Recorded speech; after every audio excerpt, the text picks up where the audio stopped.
hằng hi ngồi là cây ta nhâm yêu Kahwange bầu Phalak Iya yang bumeng mo ya yêu Kahwange bầu Phalak Kahwange bầu Phalak ở trên nhị trời hàng liên là cây Kahwange bầu Phalak ở trên Kahwange bầu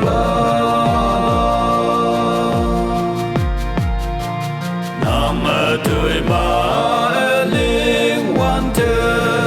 Kahwange chấm Phalak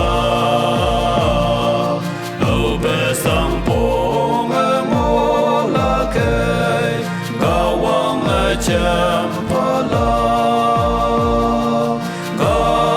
Kahwange bầu Phalak ở trên nhị trời hàng liên là cây Kahwange bầu Phalak ở trên Kahwange bầu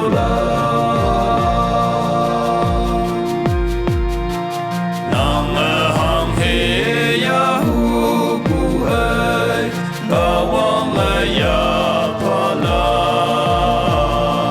nàng hằng hi tuổi lem bu ơi Kahwange ya Phalak Kahwange bầu Phalak ở trên nhị trời hàng liên là cây Kahwange bầu Phalak ở trên Kahwange bầu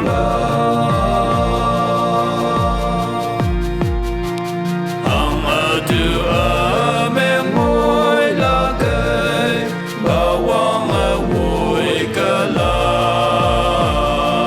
đâu ba chỉ sự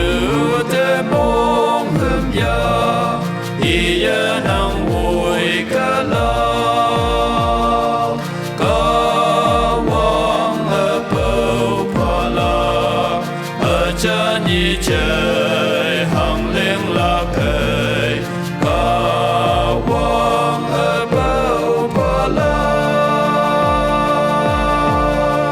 ở trên Kahwange